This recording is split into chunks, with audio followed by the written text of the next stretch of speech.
Guys, is baseball's trade deadline beginning to lose its luster? With an expanded playoffs, teams are naturally more competitive at every year's trade deadline, meaning supply and demand of major league talent at the deadline has become very skewed. Ever since the Juan Soto sweepstakes in 2022, I feel like I can't even remember a trade from a trade deadline. In 2023, the biggest pieces sold were 40-year-old Justin Verlander and Max Scherzer. Last year, we saw Jazz Chisholm and Tanner Scott depart from the Marlins, but everything else felt kind of forgettable. And no slack on Eugenio Suarez this year if he does even get traded, but that would be just one chapter of a more loaded deadline from years past. And it got me thinking, what is the last great trade deadline? In my opinion, that trade deadline was 2021. The Chicago Cubs tore apart their World Series core, the Atlanta Braves constructed a World Series lineup out of thin air, the Yankees found their closer of the future for peanuts, and a year before they sold Juan Soto, the Nationals sold Max Scherzer and Trey Turner together. Not to mention my favorite team might have given away the NL MVP this year. Okay, we don't really need to talk about it. This is a retrospective on the 2021 MLB trade deadline, and buckle up because this is going to be a long one. We start with the team that acquired all the pieces they needed for a magic run in October, the 2021 World Series champion Atlanta Braves. Unlike some of the other transactions we'll get into, their moves certainly weren't the flashiest, but Alex Anthopoulos, the general manager, pushed all the right buttons when it came to this trade deadline. On July 15th, over 2 weeks out from the deadline itself, he linked up with Cubs general manager Jed Hoyer and that year's hottest selling team on the north side of Chicago. You'll be hearing a lot more from the Cubs in this video, who decided to deconstruct their roster when an 11-game losing streak in late June took them from tied for the division lead to firmly out of postseason contention. Recognizing the writing on the wall, the front office tore apart their core in a series of moves that has helped them return to contention in 2025, and the first player to depart would be veteran slugger Joc Pederson. After Chicago scooped him up for a bargain $4.5 million in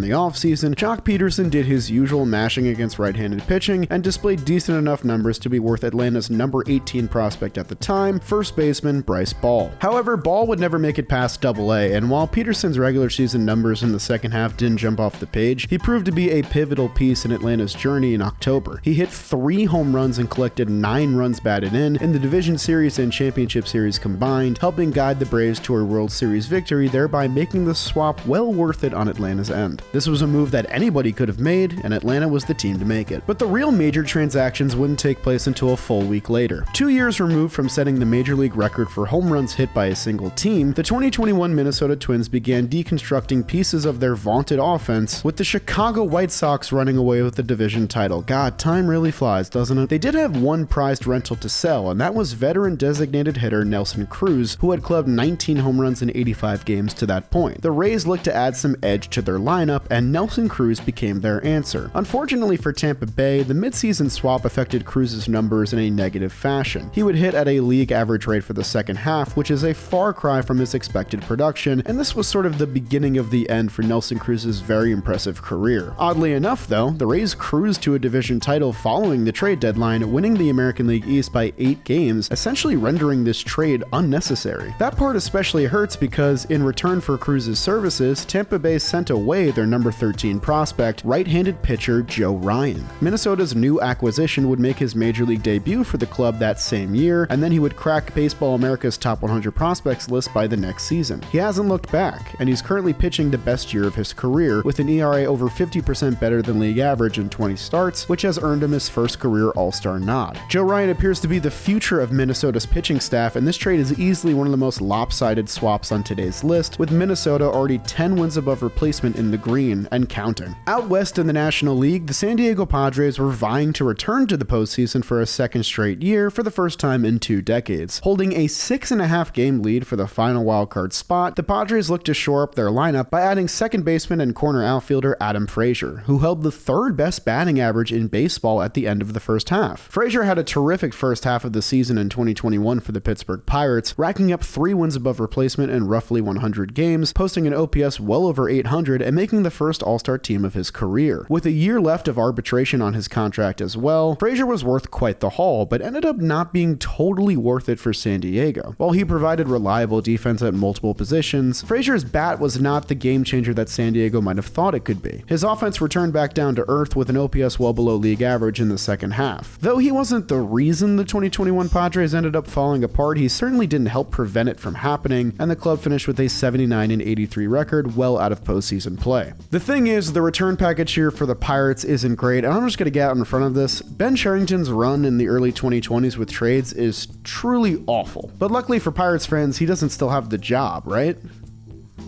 Oh, okay, well, I mean, at least he won't have the job again after this year, right?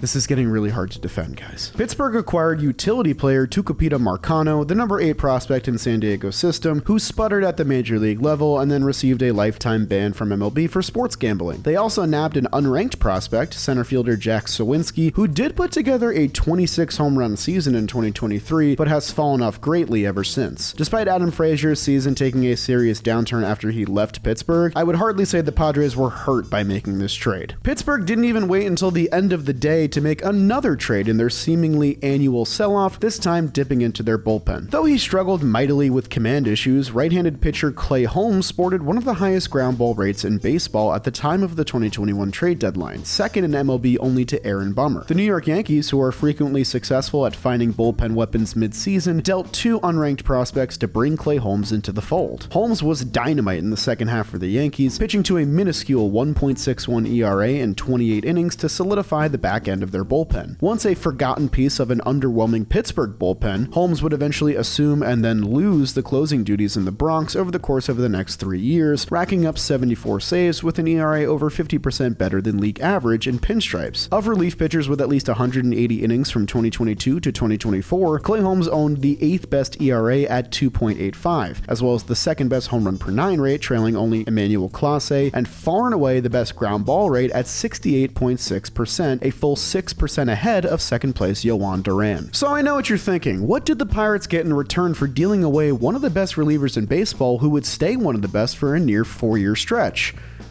Hoy Park? You guys like Diego Castillo?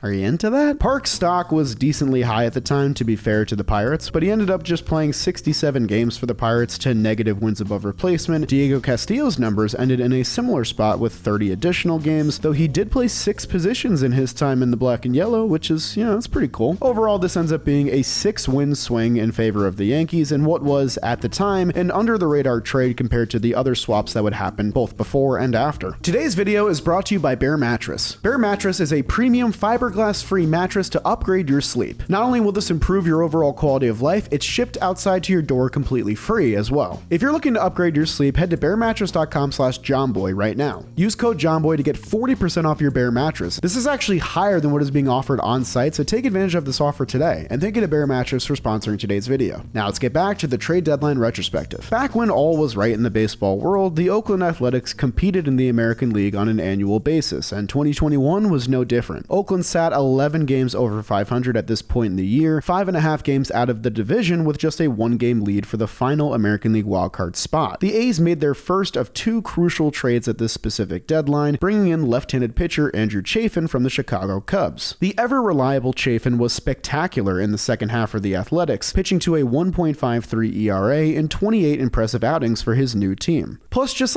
look at him in this uniform. He just looks like a vintage 1970s A. He should have just stayed in this uniform for the rest of his career. Though he stabilized Oakland's bullpen, Chafin was a true rental and would depart that offseason for Detroit. This trade stings only a little bit because the Cubs were able to nab their closer of the future in right-handed flamethrower Daniel Palencia, who at the time wasn't even ranked in Oakland's top 30 prospects. After struggling with command issues at low A, the trade sent Palencia skyrocketing through Chicago's minor league affiliates, leading to his 2023 debut. Though he took a while to find his footing, he established himself as a premier reliever this year in 2025, currently managing the 5th best ERA of any relief pitcher at the time of this recording, and its performance makes this a decent win-win trade for both sides. Now, our next trade also involves relief pitchers and doesn't really have the same long-term effect as our prior trade, but at the time of this deadline, this was maybe the most explosive trade concocted no hyperbole. You might have noticed that right below the Oakland A's in the standings graphic I showed before was the Seattle Mariners, a fellow AL West competitor. Back in 2021, the franchise was still in the midst of the longest standing playoff drought in the sport, about to complete their 20th straight season with no postseason play. But with a winning record at that year's deadline, many Seattle fans expected their team to go all in to try and break this curse. But not only did the Mariners front office elect to sell instead, they made a costly decision to sell to their division rival, the Houston Astros. At the time, Seattle's closer, Kendall Graveman, owned the second best reliever ERA in all of baseball, second only to future Hall of Famer Craig Kimbrell. A year after posting some of the worst numbers of his career, and after having missed large chunks of the prior 3 seasons with injuries, Kendall Graveman's performance was one of the best stories in baseball at the time. So the shock of his trade rippled through not only the fan base, but through Seattle's clubhouse as well, when Graveman and his setup man, Rafael Montero, were sent away to the Houston Astros, just 3 days from when the Mariners were set to host said division rival at their home ballpark. Players were understandably irate, most notably the de facto team captain, third baseman Kyle Seager, who was playing his final season in the big leagues and wasn't shy to rip apart his general manager. Multiple players emerged from the clubhouse with tears in their eyes, and it's perfectly sensible when you factor in that Kendall Graveman was also a noted clubhouse leader. Even Graveman himself was heartbroken at the idea of switching sides so suddenly, but he and Rafael Montero would play key roles in powering up the already strong Houston bullpen, guiding them to American League pennants in each of the next 2 seasons. The worst part of this trade is that their return wasn't worth the chaos it caused at all. Reliever Joe Smith pitched decently enough in the void of Graveman and Montero, but the big get was supposed to be utility prospect Abraham Toro, who ranked out as the number 6 prospect in Houston's system before the 2020 season. But Toro never found his footing with the Mariners, playing below replacement level baseball in a full season's worth of games, while slashing an OPS well below league average. As it stands, Houston made off like bandits, the Mariners still won 90 games but missed the postseason by a hair, and Seattle's front office severely damaged the already weak reputation they had with their fan base. If nothing else, this trade was completely unnecessary on Seattle's end. And listen, I'm no GM and probably will never become a GM, but one thing I do know, if you're going to trade a clubhouse leader and beloved franchise face,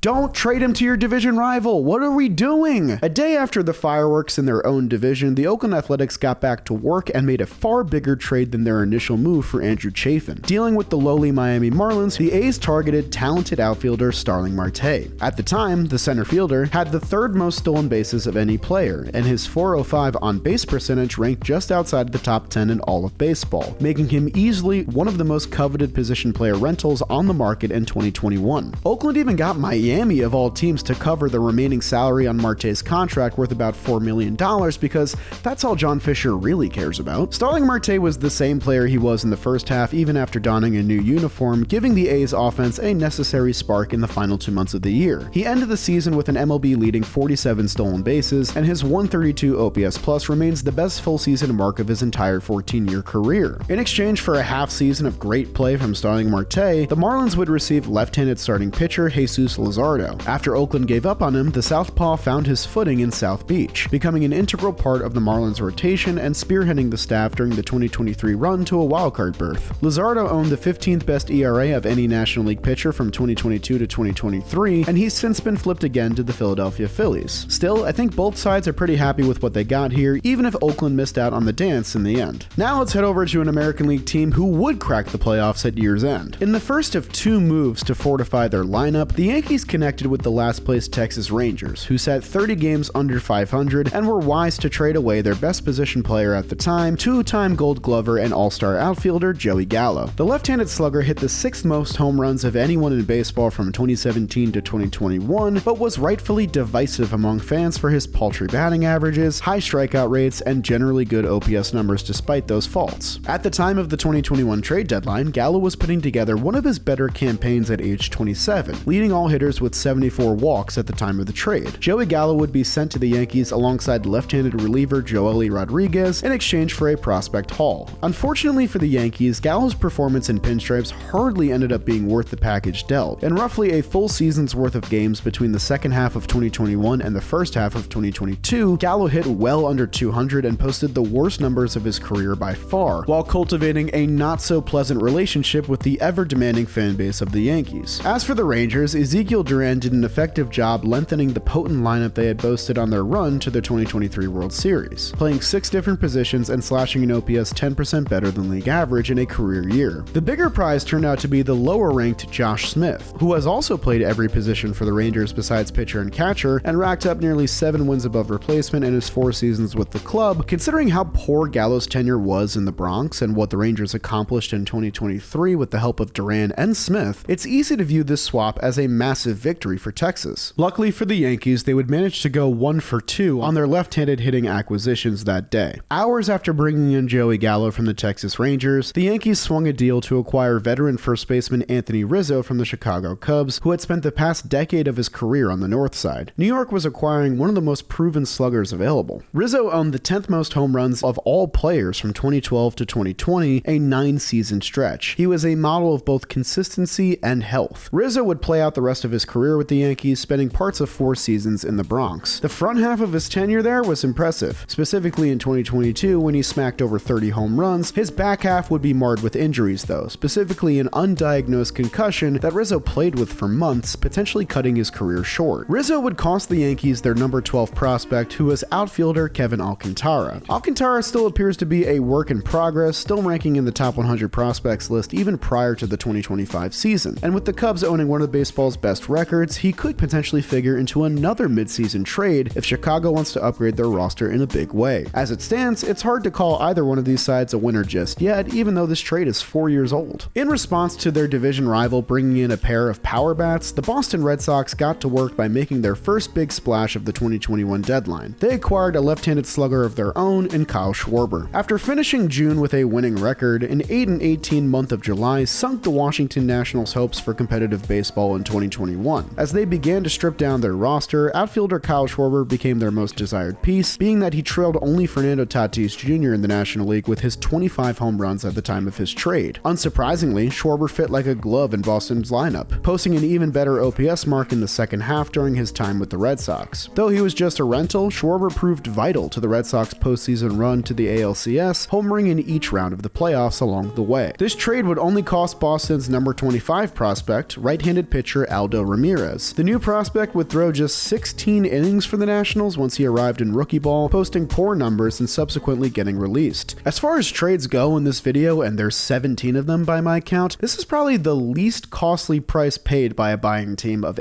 any of these trades, but also one of the best names.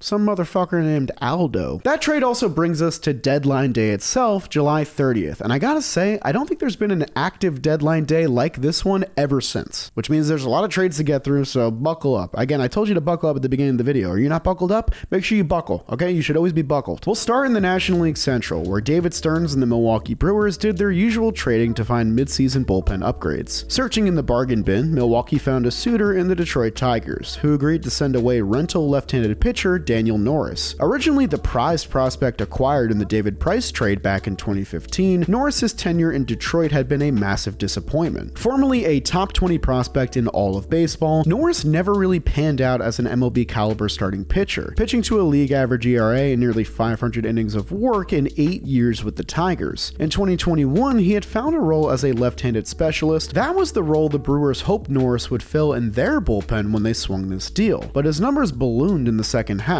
keeping him off their postseason roster altogether and rendering this trade unnecessary. Unbeknownst to them at the time, Milwaukee's dealing of an unranked pitching prospect would come back to bite them in a huge way. Heading back to Detroit was right-handed pitcher Reese Olson, who has blossomed into an essential piece of their current starting rotation. Olson made his debut in 2023 and hasn't looked back ever since. Since 2023, Olson's 3.52 ERA is tied for the 12th best mark in the American League of pitchers with at least 250 innings pitched. His ground ball rate also cracks the top 10 as well. While he's not the ace of the Tigers pitching staff, he's currently pitching the best year of his career, and the Tigers would be missing a lot of quality innings if not for this trade. Reese Olson is a huge reason why they're one of the best teams in the American League, as this trade continues to trend in a very positive direction for Detroit. That same day, the Atlanta Braves made 3 different trades in a series of moves to try and recreate Ronald Acuna Jr. in the aggregate. Now, what we might be able to do is recreate him in the aggregate. Atlanta brought in Eddie Rosario, Adam Duvall, and Jorge Soler, departing with basically nothing in the process. They sent away Pablo Sandoval, who was immediately released by the Cleveland Guardians. They traded away young catcher Alex Jackson, their number 17 prospect, who lasted just half a season with the Miami Marlins. And then they sold off Casey Kalich, their number 25 prospect, who fizzled out at AA for the Kansas City Royals. In exchange for dealing away essentially nothing on their end, the Braves filled out their entire outfield with great veteran hitters, all of whom came through with big postseason moments on their way to a Magic World Series win. The perception of Alex Anthopoulos has worsened with the 2025 team's performance, but this 2021 trade deadline should have earned him a statue outside Truist Park. I'm not kidding. The Braves front office leader found over 40 home runs and over 3 wins above replacement combined between these 4 players at virtually no cost. And with the Braves mostly middle of the road at the time of the trade deadline,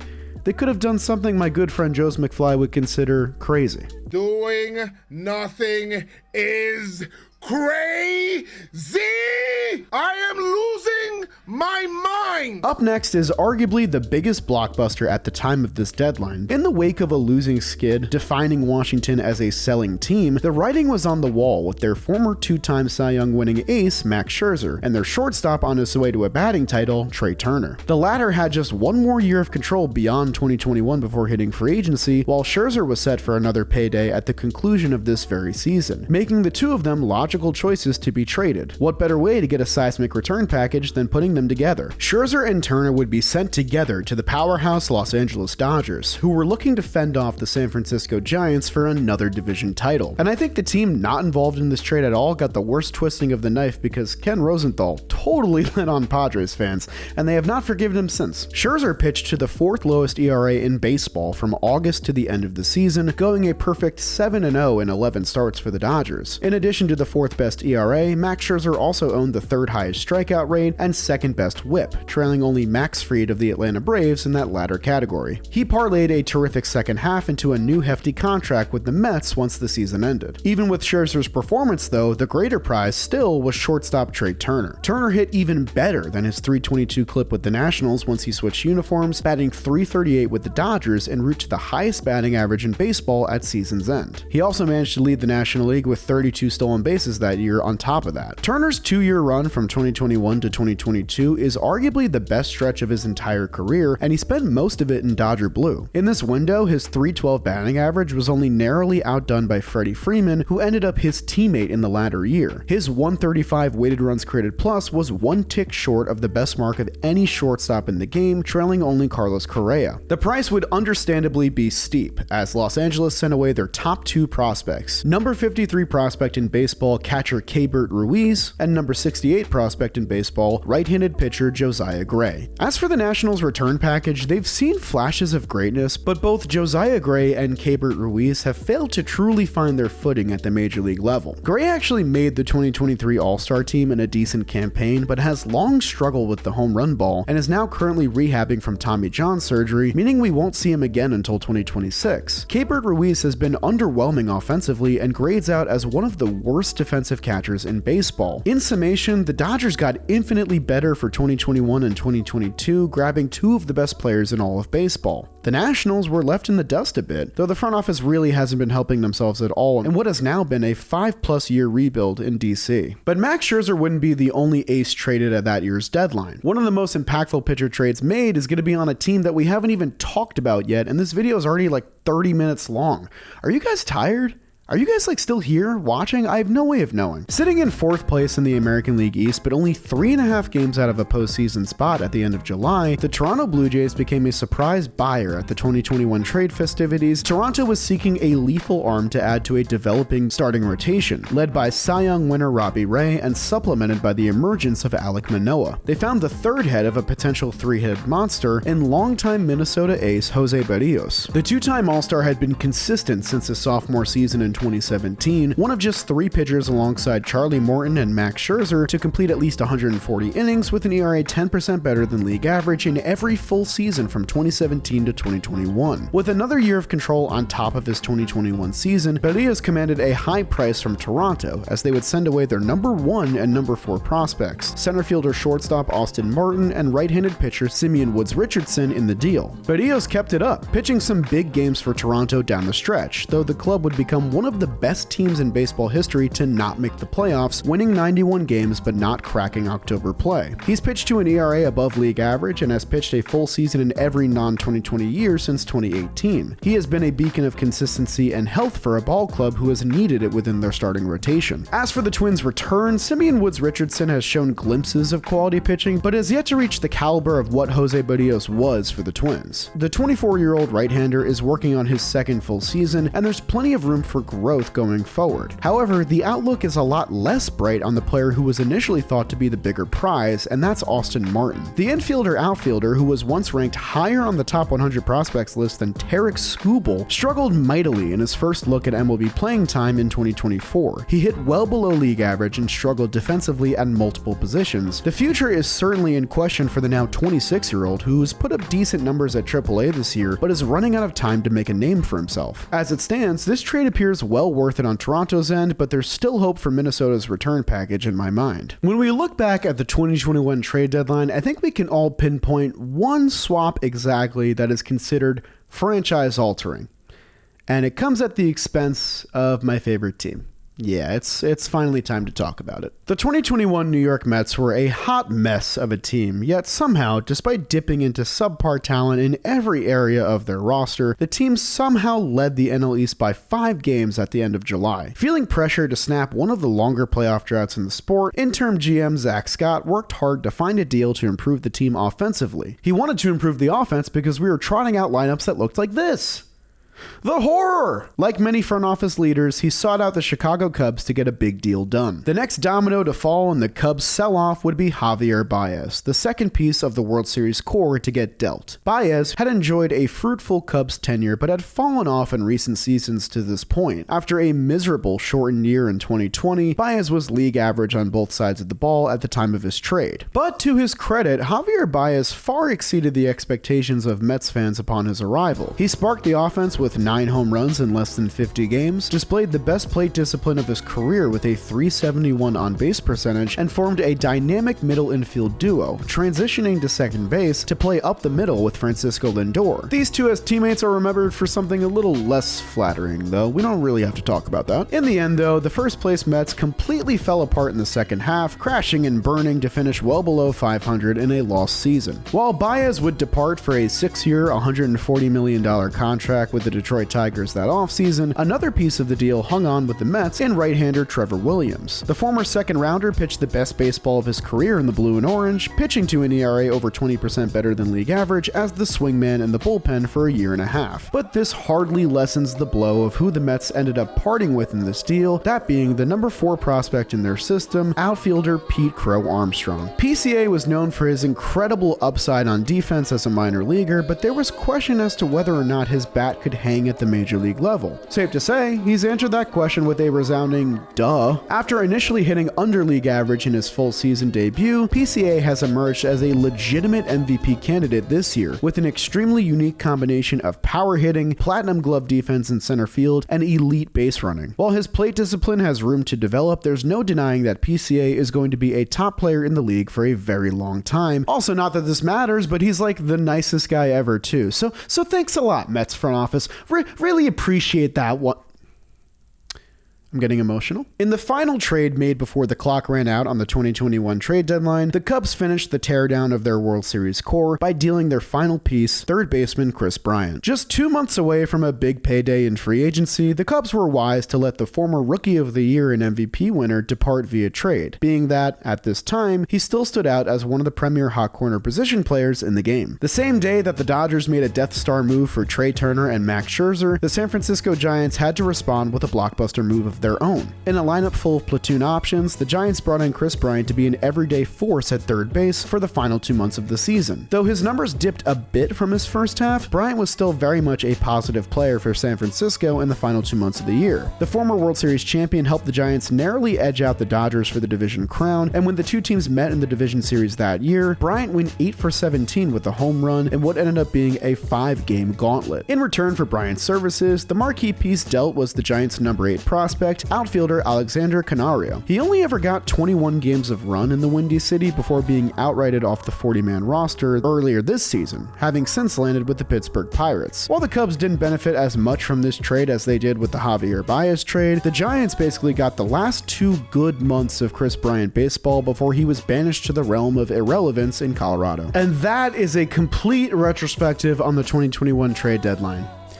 Okay, it wasn't complete. Dude, there are so many trades at this trade deadline. I didn't talk about Rich Hill to the Mets. I didn't talk about Craig Kimbrell to the Cubs, Tyler Anderson to the Mariners. The Marlins found Brian De La Cruz. The Astros found Yainer Diaz. Eddie Escobar went to the Brewers. The Heen Dog went to the Bronx. Brad Hand went to the Blue Jays. The 2021 trade deadline is insanely loaded, and I couldn't fit it all, so I apologize if you're upset by me skipping one of those trades. I did the best I could. Thank you so much for watching today's video to the very end. If you did, you're crazy, but thank you. Leave a like on the video and consider subscribing to the channel if you enjoyed today's content, and that'll do it for me. I'll see you guys next time. I don't want to talk for at least a week.